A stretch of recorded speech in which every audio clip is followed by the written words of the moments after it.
अस्सलाम वालेकुम। Welcome back to tips and tips.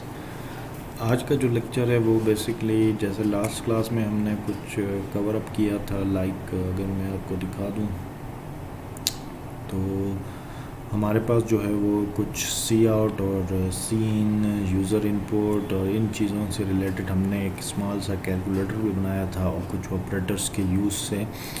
तो ऑपरेटर्स बेसिकली वो होते हैं जिनकी मदद से हम कोई ना कोई ऑपरेशंस परफॉर्म कर सकें ऑपरेशन में। और इसी तरह हमारे पास कुछ ऑपरेटर्स की किस्मात भी हैं, जैसे arithmetic operator, assignment operator, comparison operator, logical operators, ये चीज़ें हैं। तो असाइनमेंट और ये बेसिकली हमारे पास अर्थमेटिक ऑपरेटर्स कहलाते हैं, जिसमें प्लस, माइनस, डिवीज़न, स्टेरिक और ये रिमाइंडर के लें। फिर इंक्रीमेंट, इसको हम डबल प्लस को हम इंक्रीमेंट कहते हैं, डबल माइनस को हम डिक्रीमेंट कहते हैं। बेसिकली इंक्रीमेंट और डिक्रीमेंट क्या होता है? इंक्रीमेंट ये है कि अगर मैंने कोई वैल्यू एक वेरिएबल क्रिएट किया और उसको वैल्यू दे दी 10, ठीक है, और उसमें मैंने कोई इंक्रीमेंट कर दिया, वो हम कैसे करेंगे? बेसिकली उस वेरिएबल का नाम देंगे और उसके आगे ये 2 प्लस प्लस का निशान दिया, तो ये इंक्रीमेंट हो गया। अब वैल्यू जब इसकी 10 थी वो अब 11 हो चुकी है। जब मैं इसको आउटपुट दूंगा तो यहाँ पे मुझे 11 शो कराएगा। सेम अगर वही वैल्यू मैं उठाऊँ जो कि इंक्रीमेंट हो के 11 हो गई थी, अब उसको दोबारा मैं डिक्रीमेंट कर दूँ तो वो बेसिकली 10 हो जाएगी, ठीक है। तो ये इंक्रीमेंट और डिक्रीमेंट का है। ये मोस्टली हम लूप्स के अंदर यूज़ करते हैं, इंक्रीमेंट और डिक्रीमेंट वाला सिस्टम, या कोई कंडीशंस ऐसी हों जहाँ पे हमें यूज़ करना हो तो वहाँ पे यूज़ करते हैं। नॉर्मली हम अर्थमेटिक ऑपरेटर्स में ये तकरीबन 4 से 5 जो हमारे पास साइंस हैं, इनको यूज़ करते हुए ऑपरेटर्स को हम कोई मैथमेटिकल क्यूरीज़ या कोई रिलेटिव स्टेटमेंट्स को परफॉर्म कर सकते हैं।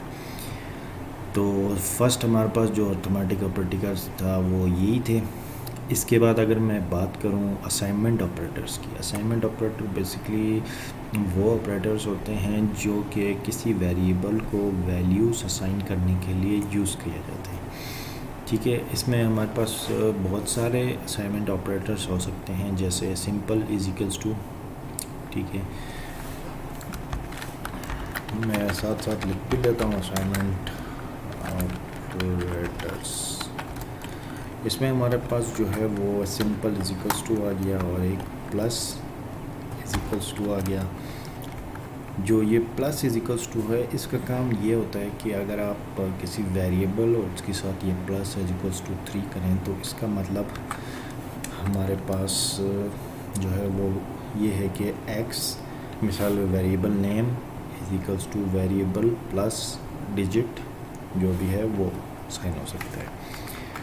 ये मैं आपको एग्जांपल करके दिखाऊंगा, जो नॉर्मल हम यूज़ करते हैं वो मैं आपको दिखा दूँ। फिर उसके बाद हमारे पास यही मतलब 5-6 चीज़ें जो है अर्थमेटिक ऑपरेटर्स परफॉर्म होकर हम उसको साथ में कर देते हैं। अर्थमेटिक जितने भी ऑपरेटर्स हैं वो हम यूज़ कर सकते हैं। फिर इसके बाद हमारे पास क्या कहते हैं कि नेक्स्ट जो है वो फिर कंपैरिजन आ जाता है। तो ये चीज़ें हैं जो नॉर्मल है वो मैं आपको दिखा देता हूँ। ये प्लस के साथ है, फिर माइनस के साथ आप उसको डाल सकते हैं, फिर इसके बाद स्टेरिक के साथ आप डाल सकते हैं, और फिर वो डिवाइजन के साथ भी आप डाल सकते हैं, इस तरह। अब इसका काम कैसे फंक्शनैलिटी होती है, जैसे मैंने एक वेरिएबल डिक्लेरेट कर दिया, ठीक है। इस लाइन को बेसिकली हम कहते हैं डिक्लेरेशन, ठीक है। ये बेसिक इसका काम ये है कि ये एक वेरिएबल अलोकेट कर देगा। उसके बाद हमने इसको कोई वैल्यू देनी है, तो हम क्या करेंगे, वेल 1 इज इक्वल्स टू 10, और ये इसको हम कहते हैं असाइनमेंट ऑफ वैल्यू या assigning a value to the variable कह रहे हैं, इस तरह के। अब जो है वो फर्स्ट हमने कहा था कि प्लस और इज इक्वल्स टू का मतलब क्या होता है।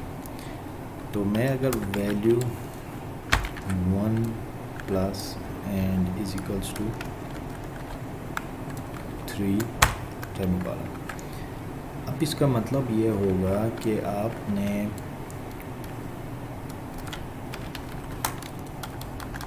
मैं कमेंट्स आपको दे देता हूँ, value 1 is equals to value 1 + 3।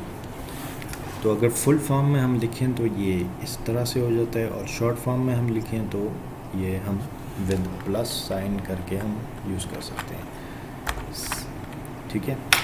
और सेम यही चीज़ है कि आप अगर इसको देखना चाहें तो इसको वैल्यू आपको शो करा देगा कि इसके बाद ये क्या हुआ और इससे पहले क्या हुआ। तो ये चीज़ें,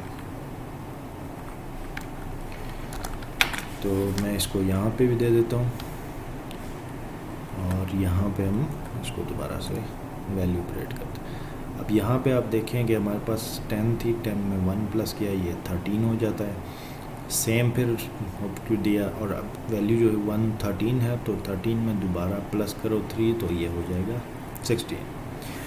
तो अगर मैं आपको सिंपल इसको रन करके दिखा दूँ तो ये देखें 13 हो गया, ठीक है। फर्स्ट हमारे पास जो वैल्यू है वो ये है कि हमने +3 किया, 13 हो गया। सेम वही चीज़ हमने खुल के कर दिया तो ये हो गया। आप सेम वही चीज़ आप डिफरेंट ऑपरेटर्स के साथ भी कर सकते हैं, माइनस और स्ट्राइक हो गया और साथ में डिवीज़न हो गया।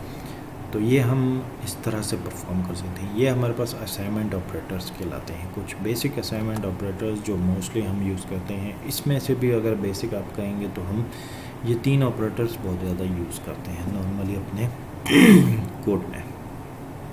इसके बाद हमारे पास कंपैरिजन ऑपरेटर्स आ जाते हैं। कंपैरिजन ऑपरेटर्स बहुत ही बेसिक्स हैं, जिसमें हम कह सकते हैं कि वो ऑपरेटर्स जो किसी भी कंपैरिजन के वक्त काम आए, किसी भी दो वैल्यूज़ को कंपेयर करने के लिए, तो वो हमारे पास कंपैरिजन ऑपरेटर्स कहलाते हैं। इसकी अगर मैं मिसाल दे दूँ तो इक्वल्स हो गया, इसके बाद आपके पास इज़ नॉट कहलाता है ये, फिर आपके पास लेस देन ग्रेटर देन फिर लेस देन हो गया, फिर ग्रेटर देन इक्वल हो गया, देन लेस देन इक्वल्स। ये हमारे पास बेसिक जो हैं वो 6 कंपैरिजन ऑपरेटर्स हैं जो हम यूज़ कर सकते हैं, ठीक है। कंडीशंस के अंदर यूज़ होते हैं। ये इस डबल इक्वल का मतलब होता है कि ये value 1 is equals to value 2, फिर इसका मतलब है value 1 is not equals to value 2।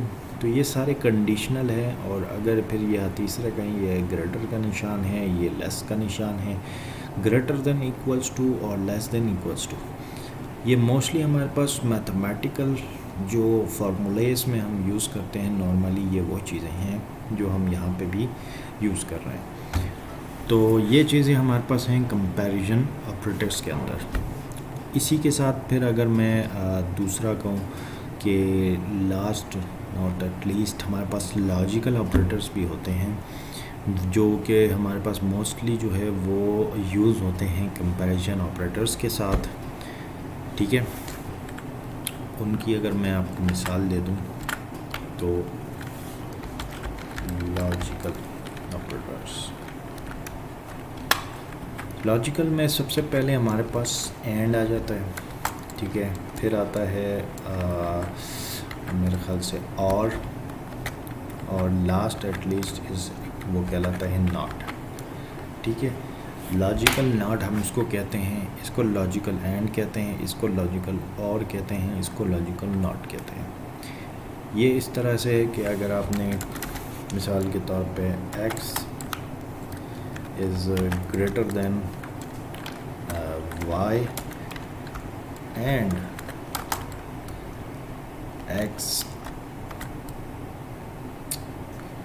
Equals to y, तो मोस्टली हम जो है लॉजिकल ऑपरेटर्स जो है वो किसी न किसी कंपैरिजन ऑपरेटर के साथ यूज़ कर रहे होते हैं। जैसे कि इस एग्जांपल में आप देख सकते हैं कि मैंने कहा कि x जो है वो ग्रेटर है y से, एंड ऑल्सो, यानी कि एंड का मतलब है कि वो इसके साथ साथ वो जो है वो x जो है वो इक्वल हो y के। तो अब इन दोनों में से कोई एक कंडीशन ट्रू नहीं होनी चाहिए, बल्कि कंडीशन दोनों ट्रू होनी चाहिए।